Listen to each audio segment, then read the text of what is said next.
Hello everyone. Today we are going to discuss about the economic importance of algae. आज के इस class पे हम algae के economic importance के बारे में डिस्कस करेंगे। जैसे कि हम algae के कुछ जनरल कैरेक्टर्स के बारे में पढ़ते हैं, इसकी क्लासिफिकेशन के बारे में पढ़ते हैं, बट आज के इस लेक्चर में हम लोग डिस्कस करने जा रहे हैं economic importance of the algae की क्या क्या इकोनॉमिक इम्पोर्टेंस है। तो सबसे पहले जैसा कि हमें पता है कि एल्गी को क्लासिफाई किया जाता है क्लोरोफाइसी में, फियोफाइसी होते हैं, रोडोफाइसी होते हैं। तो ये कुछ इनके क्लासिफिकेशंस हैं और इनकी इकोनॉमिक इम्पोर्टेंस क्या है, जैसे फूड में एंड फूडर में, और क्या कहाँ कहाँ पे इनका इस्तेमाल किया जाता है सीवेज ट्रीटमेंट पे, इसको हम लोग डिस्कस करने वाले हैं। So without any delay, let's begin the class. This is Shivani Vista and welcoming you all of you on this beautiful platform. Okay. So algae as food. algae का इस्तेमाल किया जाता है एज अ फूड, यानी कि जैसे कि Porphyra, Alaria, Ulva, Chlorella and Chondrus, ड्रोडोमिना एंड कोडियम, ये कुछ ऐसे जनरा हैं जो एज अ फूड सोर्स इनका इस्तेमाल होता है। जैसे कि सबसे पहले हम देख रहे हैं पोरफायरा के बारे में। अब हम यहाँ पे देखते हैं जो पोरफायरा है, पोरफायरा एक रेड एल्गी है। किससे बिलोंग करते हैं? Red algae. रेड एल्गी यानी कि जिसको हम क्या कहते हैं, क्लोरो दैट इज़ रोडोफाइसी कहते हैं। क्या कहते हैं? रोडोफाइसी। रोडोफाइसी का मेंबर है। अब जैसे आप यहाँ से रिकॉल कर सकते हैं रोडोफाइसी के बारे में कि रोडोफाइसी का मेन पिगमेंट क्या होता है, जैसे क्लोरोफिल ए, डी, फाइकोएरिथ्रिन, ये कुछ पिगमेंट होते हैं रेड एल्गी के।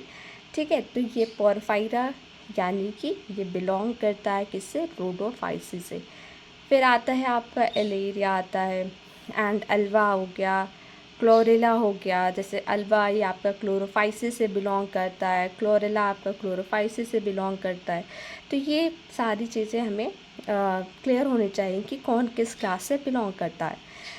तो सबसे पहले हम देख रहे हैं कि पोरफायरा के बारे में। पोरफायरा जैसे कि आपको मैंने बताया था, ये रेड एल्गी से बिलोंग करता है। तो यानी कि red algae that is Rhodophyceae, red algae यानी कि रोडोफाइसी। एंड यहाँ पे ये जो होते हैं इनमें क्या रिसोर्स क्या होता है इसमें, दैट इज़ प्रोटीन होती है एंड कार्बोहाइड्रेट्स इसमें होती हैं, and it is also the good sources of the vitamins. और कौन कौन से वाइटमिन्स हैं? That is vitamin B and C, vitamin B and C. तो Porphyra that is red algae से बिलोंग करता है और इसमें प्रोटीन रिच होते हैं, कार्बोहाइड्रेट रिच होते हैं, कुछ वाइटमिन्स रिच होते हैं, specially B and C. And Japan में जैसे ये एक एज ए पेस्ट की तरह इस्तेमाल किया जाता है, जिसको नोरी कहते हैं। चाइना में भी इसको आप देख सकते हैं, टेसैट आई ऐसा समथिंग इसकी प्रोनाउंसिएशन है, तो आप देख सकते हैं इसको। चाइना में कुछ इस तरीके से इसका अलग, मतलब लोकली जो पीपल हैं इनको कहते हैं पोरफायरा को, इनका ये लोकल नेम है। एंड ब्रिटेन में ग्रिल्ड ऑन द टोस्ट पे ऐसे इसको ग्रिल किया जाता है, जिसको हम क्या कहते हैं? स्लो कहते हैं। ठीक है, ग्रिल्ड यानी कि जैसे भुना हुआ, उसको टोस्ट पे ग्रिल किया जाता है, जिसको स्लो कहा जाता है। एंड एज ए सूप की तरह भी इस्तेमाल किया जाता है यूरोप में, हाईली प्राइस्ड इन यूरोप। अब यहाँ पे हम देखेंगे नेक्स्ट कॉन्ड्रस क्रिस्पस। कॉन्ड्रस क्रिस्पस इसका इस्तेमाल कहाँ पे किया जाता है? जैसे यहाँ आप देख सकते हैं ये पडिंग में, स्टेबलाइज़र एंड क्लियरिंग एजेंट की तरह, बियर के प्रोडक्शन में इसका इस्तेमाल किया जाता है। तो जितने भी एल्गी का नाम यहाँ पे मेंशन किया जा रहा है, उन सारे एल्गी का हमें फंक्शन याद होना चाहिए। तो मैंने यहाँ पे बहुत ही क्रिस्प नोट में बनाया हुआ है, तो आप अगर इसको देखेंगे आपको सारी चीज़ें क्लियर हो जाएगी। रोडेमिया परमाटा, जिससे डल्स एक्सट्रैक्ट किया जाता है। डल्स क्या होता है? It is a type of red seaweed. ये क्या है? एक तरीके का रेड सीवीड है। It is a type of red seaweed. And Laminaria, ये एक डेलिकेसी की तरह इस्तेमाल किया जाता है इन मणिपुरी, जिसको हम क्या कहते हैं? मणिपुर में नून गम कहते हैं, नून गम। लैमिनेरिया सैकेराइना, ये दैट इज़ कॉम्बू कहा जाता है इसको, that is rich in the carbohydrate. क्या नाम है? लैमिनेरिया सैकेराइना। और लैमिनेरिया जो है ये बिलोंग करता है फियोफाइसी से, फियोफाइसी से बिलोंग करता है। फियोफाइसी यानी कि ब्राउन एल्गी, ब्राउन एल्गी कहा जाता है जिसको।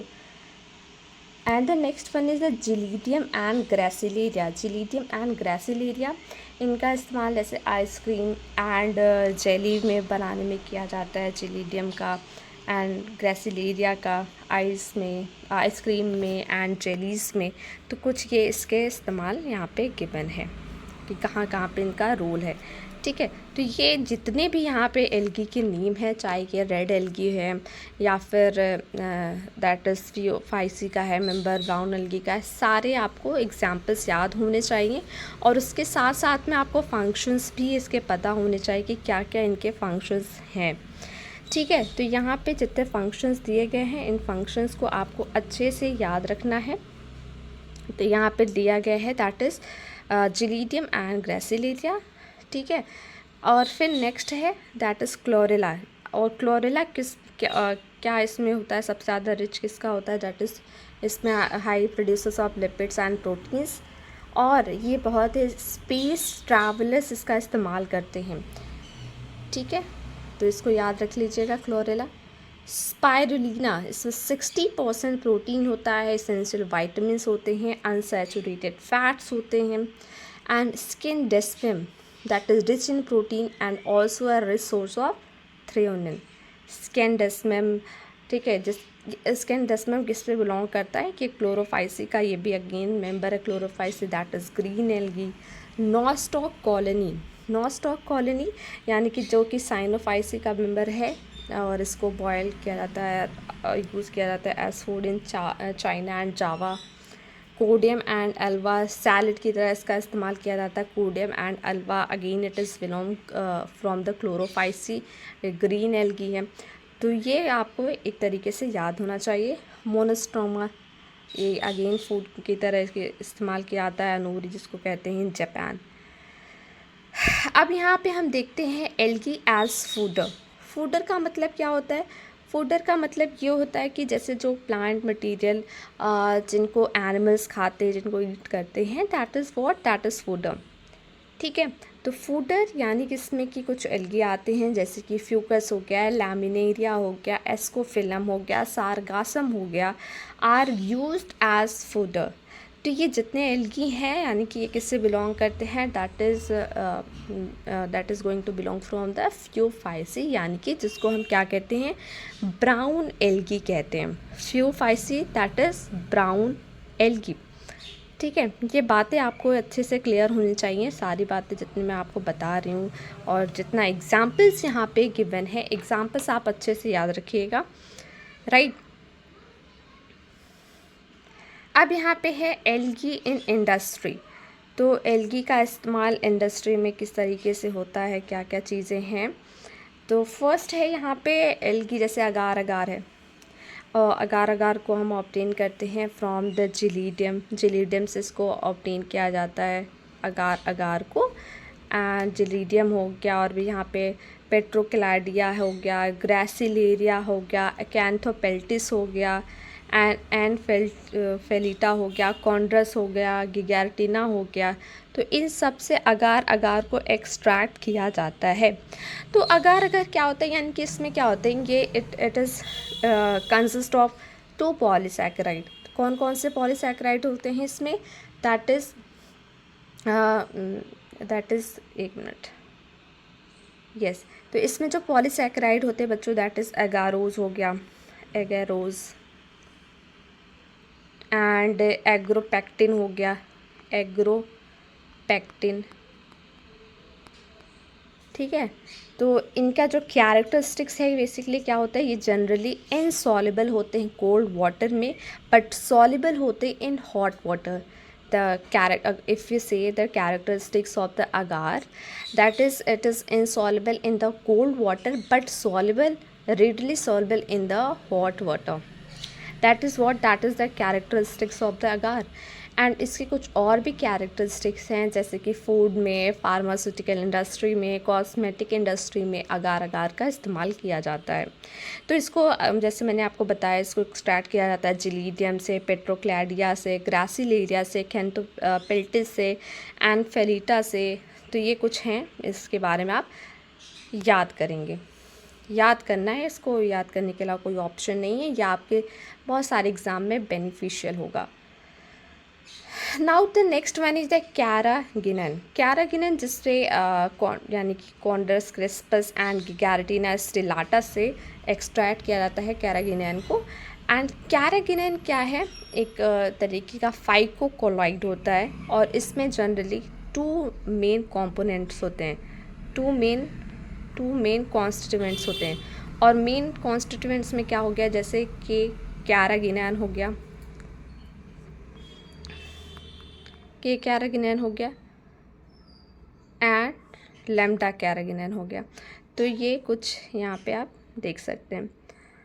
Now the next one is funori. तो यहाँ पे एक टाइप का ग्लू है जो कि कहाँ से एक्सट्रैक्ट किया जाता है, जिस एल्गी से एक्सट्रैक्ट किया जाता है उसको हम ग्लोयोपेल्टिस फरकाटा कहते हैं। ये बहुत इंपॉर्टेंट है, यहाँ से क्वेश्चंस आता है। ग्लोयोपेल्टिस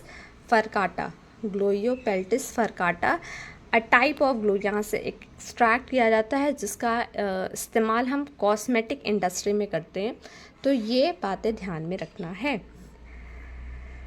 now the next one is minerals जैसे कि ब्राउन एल्गी से, जैसे ब्राउन एल्गी में लैमिनेरिल्स हो गए, केल्प्स हो गए, और इसमें कुछ मिनरल्स रिच होते हैं, soda rich, potash rich, iodine rich, alginic acid rich, पॉलिस। तो ये जो है मिनरल्स का इस्तेमाल यहाँ पे, यानी कि ब्राउन एल्गी से हम मिनरल्स को एक्सट्रैक्ट करते हैं। कुछ जैसे रेड एल्गी भी हैं, पॉलीसाइफेनिया यहाँ पे मेंशन है, आप देख सकते हैं, पॉलीसाइफोनिया, रोडोमिना, ये सब किससे बिलोंग करते हैं, ये सब बिलोंग करते हैं रेड एल्गी से। रेड एल्गी यानी कि रोडोफाइसी, ठीक है, रेड एल्गी यानी कि रोडोफाइसी। अच्छा ओके, ये एक लाइन बीच में छूट गई थी, तो वो मैं वही देख रही थी। एल्जिनेट क्या है, एल्जिनेट यानी कि that is the salts of alginic acid. तो ये बेसिकली कहाँ पे, जैसे कि सेल वॉल में देखने को मिलता है, किसके सेल वॉल में देखने को मिलता है एल्जिनेट, ये ब्राउन एल्गी के सेल वॉल में देखने को मिलता है। किसके, ब्राउन एल्गी के सेल वॉल में देखने को मिलता है एल्जिनेट यानी कि एल्जिनिक एसिड। और यहाँ पे जैसे आप देख सकते हैं ब्राउन एल्गी के एग्जाम्पल भी है, लैमिनेरिया, एस्कोफिलम हो गया, यहाँ पे फ्यूकस हो गया, ये सब कुछ एग्जाम्पल भी मेंशन है किसके, एल्जिनेट के। अच्छा, यहाँ पे ये जो डायटोमाइट वाला, फिनोरी का तो मैंने बता दिया आपको, मिनरल्स भी बता दिया, ये डायटोमाइट भी लेफ्ट हो गया है। तो डायटोमाइट का मतलब क्या होता है, और ये इसका क्या यहाँ पे मतलब इम्पोर्टेंस है, कि यहाँ पे मैंने इसके अंदर कुछ लिखा नहीं है, तो मैं आपको यहाँ पे समझा देती हूँ। डायटोमाइट का मतलब क्या होता है, जैसे कि कुछ ऐसे जो डाइटम्स होते हैं, ठीक है, यहाँ पे आप पढ़ते भी हो, एनसीईआरटी वगैरह में भी पढ़ते हो, तो यहाँ पे कुछ जो डाइटम सेल्स होते हैं, फ्रस्ट्यूल्स होते हैं, वो जनरली डिज़ोल्व हो जाते हैं। बट कुछ ऐसी इन्वायरमेंटल कंडीशंस होती है, मेरी बात को ध्यान से सुनिएगा, कुछ ऐसी इन्वायरमेंटल कंडीशंस होती है जिसमें वो इंटैक्ट बचे रहते हैं, राइट। कहने का मतलब ये, डायटमाइट्स जो होते हैं ये यूजुअली डिज़ोल्व भी हो जाते हैं, लेकिन कुछ ऐसे सर्टेन एनवायरमेंटल कंडीशंस होती हैं जहाँ पे ये बचे रह जाते हैं, और ये क्या होते हैं, वाटर बॉडी में उनके बॉटम पर एक्यूमुलेट हो जाते हैं। सो इन एक्यूमुलेशन को क्या कहते हैं, ये जो एक्यूमुलेशन होता है ये एक डायटोमेशियस अर्थ को फॉर्म करता है, राइट। तो ये मैंने डायटोमाइट का पूरा आपको इलाबरेशन कर दिया, बता दिया डायटोमाइट क्या है। अगेन आई एम सेइंग कि ये डेथ जब होती है डायटम्स की, तो कुछ तो यूजुअली डिज़ोल्व हो जाते हैं, बट कुछ ऐसे होते हैं जो अंडर सम एनवायरमेंटल कंडीशन, कुछ सर्टेन ऐसे एनवायरमेंटल कंडीशन होती है जहाँ पे वो डिज़ोल्व नहीं हो पाते हैं, एंड वो बॉटम पर एक डायटोमेशियस अर्थ को फॉर्म करते हैं। क्लियर, वाटर बॉडी में। एंड डायटोमाइट का इस्तेमाल किया जाता है जैसे कार के मैन्युफैक्चर में एंड वाटर ग्लास के मैन्युफैक्चरिंग में, सिल्वर पॉलिशिंग पाउडर में। और ये तो फ्यूनोरी का कंसेप्ट मैंने आपको बता दिया था। मिनरल्स के भी बारे में जैसे पॉलीसाइफोनिया, रोडोमिना, इनमें जैसे ये रेड एल्गी का मेंबर है और ये ब्रोमीन रिच होते हैं। अब यहाँ पे नेक्स्ट है एल्गी एज बायो फर्टिलाइजर्स। तो बायो फर्टिलाइजर्स में कुछ ऐसे एल्गी हैं जिनका इस्तेमाल किया जाता है, जैसे ब्लू ग्रीन एल्गी हो गए। नाइट्रोजन को फिक्स करते हैं, क्या होते हैं, नाइट्रोजन को फिक्स करते हैं। राइस फील्ड्स में एनाबिना हो गया, एनाबिना सिलिंड्रिका, एंड टोलिपोथ्रिक्स टीनियस हो गया, ओलोसीरिया होगा, सीरिया हो गया, ठीक है, फर्टिलिसिमा एंड ऑसिलिटोरिया हो गया, नॉस्टॉक कम्यून हो गया। तो ये क्या करते हैं, जैसे नाइट्रोजन फिक्सेशन का काम करते हैं। कुछ यहाँ पे बताया गया जो आप यहाँ पे नाम देख पा रहे हैं, एनाबिना का, नॉस्टॉक का एंड टोलिपोथ्रिक्स का, ठीक है। और blue green algae and azolla, ठीक है, blue green algae and azolla ये एक सिस्टम को कॉन्स्टिट्यूट करते हैं which is the main source of algal biofertilisers. अब यहाँ पे हम देखते, देखो यहाँ पे मैंने इस लेक्चर में बहुत ही क्रिस्प पॉइंट को रखा है, तो यहाँ से आपको सारी चीज़ें क्लियर हो जानी है। तो next one is the larger brown and red algae are used as organic manure. तो कुछ ऐसे भी हैं जो ऑर्गेनिक मैन्योर की तरह भी इस्तेमाल किए जाते हैं, उनका भी नाम यहाँ पे इंक्लूडेड है, आप देख सकते हैं। नाम यहाँ पे मतलब बेसिकली जनरली यहाँ पे जनरलाइज कर दिया गया। लार्जर ब्राउन एल्गी और कुछ रेड एल्गी हैं जो ऑर्गेनिक मैन्योर की तरह इसका इस्तेमाल होता है।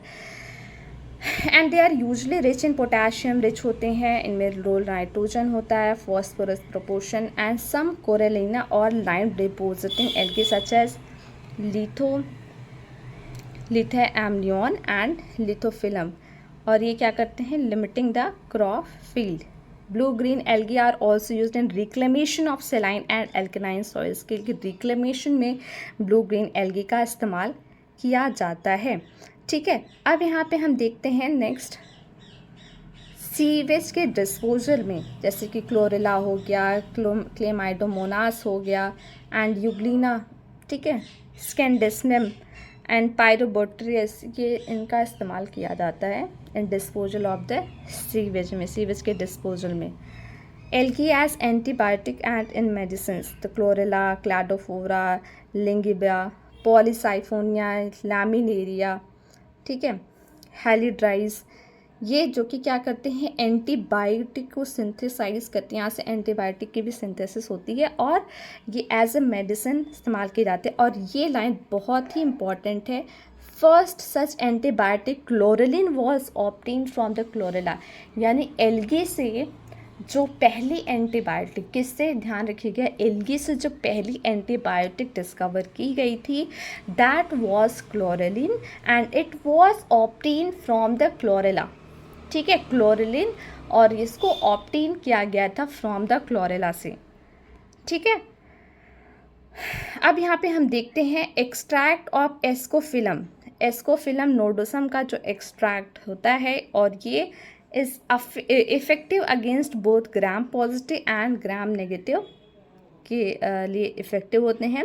And order carries have larvicidal property, larva को किल करने की प्रॉपर्टी किसके पास होती है, ऑर्डर कैरीज के पास ये प्रॉपर्टी होती है। And extract from Alsidium, Corallina, Codium, Durvillaea are effective vermifuge की तरह इसका इस्तेमाल किया जाता है। एंड यहाँ पे आप देख सकते हैं ये इसकी प्रोनाउंसिएशन समथिंग इज़ डिफरेंट, थोड़ा ये अलग नेम में है। तो आप यहाँ पे चाइनीज़ लिखा हुआ है, तो ये एक एंटी हेलमिंथिक ड्रग की तरह इसका इस्तेमाल किया जाता है, जिसको हम प्रिपेयर्ड फ्रॉम द डिसनिया सिम्प्लेक्स, ठीक है। एजिलिडियम को स्टमक डिसऑर्डर में इसका इस्तेमाल करते हैं। कुछ एक्सपेरिमेंटल मटेरियल की तरह भी एल्गी का इस्तेमाल किया जाता है, जैसे एसिटाबुलेरिया हो गया, जेनेटिक एंड साइटोलॉजी में, जेनेटिक्स एंड साइटोलॉजी में, क्लोरेला हो गए जिनका हम इस्तेमाल करते हैं स्टडी करने में कार्बन के पाथ को ड्यूरिंग द फोटोसिंथेसिस। आप इसको पढ़ते भी हैं, तो आप फोटोसिंथेसिस पढ़ते हैं कुछ इसके बारे में जिक्र भी होता है वहाँ पे।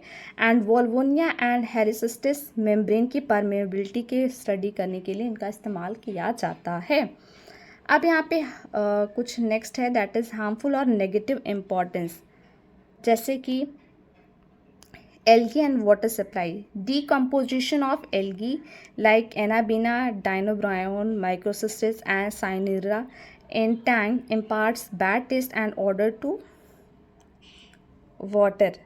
ठीक है, माइक्रोसिस्टिस हो गए एंड एफेनिजोमिनॉन हो गया, एनाबिना हो गया, ये जो कि कुछ टॉक्सिक सब्सटेंसेस को प्रोड्यूस करते हैं वाटर में, and where these algae grow badly affect the, और फिर जहाँ पे क्या कर सकते हैं नर्वस सिस्टम को और ब्रेन और नर्व मसल्स को डीपोलराइज कर सकते हैं। ठीक है, एनासिस्टिस एंड कीटोफोरा जो कि वाटर पाइप्स और बॉयलर्स में कोरोजन को कॉज करते हैं। And next one is the parasitism and toxicity. तो जिम्नोडियम हो गया, जिम्नोडियम वेनिफिशियम हो गया, जिम्नोडियम ब्रेविस हो गया, गोनिलेक्स कैटेनेला हो गया, एंड यहाँ पे गोनिलेक्स टैमेरेंसिस हो गया, पायरोडीनियम हो गया, फोनियस हो गया, ये कई सारे फिशेस को किल कर देते हैं। क्यों? क्योंकि ये जो कुछ टॉक्सिन्स को रिलीज़ करते हैं, कुछ ऐसे टॉक्सिक सब्सटेंस को रिलीज़ करते हैं जो कि फ़िश के जो नर्वस सिस्टम होते हैं, मस्कुलर सिस्टम होते हैं, उसको ये जो टॉक्सिन है जाके किल कर देता है और उस फ़िश की वहाँ पे डेथ हो जाती है। और कुछ एनाबिना हो गया, माइक्रोसिस्टिस हो गया, ये गैस्ट्रिक ट्रबल को भी कॉज करते हैं। एंड जिम्नोडियम ब्रेविस जो हो गए, ये क्या करते हैं रेस्पिरेटरी डिजीज़ को कॉज करते हैं। लिंगिबा हो गया, क्लोरेला हो गया जो कि स्किन डिजीज़ को भी कॉज करते हैं। And next one is the tetrodotoxin जो कि प्रोड्यूस करता है कौन, गोनिलस कैटेनेला, राइट। ये टॉक्सिन किससे प्रोड्यूस होता है, गोनिलस कैटेनेला से प्रोड्यूस होता है। And next is very important, यहाँ से क्वेश्चंस कभी कभी पूछा जाता है, सिफेल्यूरोस विरिसेंस जो कि रेड रस्ट को कॉज करता है टी में। ठीक है, सो आई होप आपको ये सब बहुत अच्छे से समझ में आया होगा, और अगर कहीं पे कोई प्रॉब्लम है तो आप कमेंट सेक्शन में पूछ सकते हैं। तो इसका मैं PDF शेयर कर दूँगी अपने टेलीग्राम चैनल पे, तो आप वहाँ से PDF को ले सकते हैं। So thank you everyone, thank you.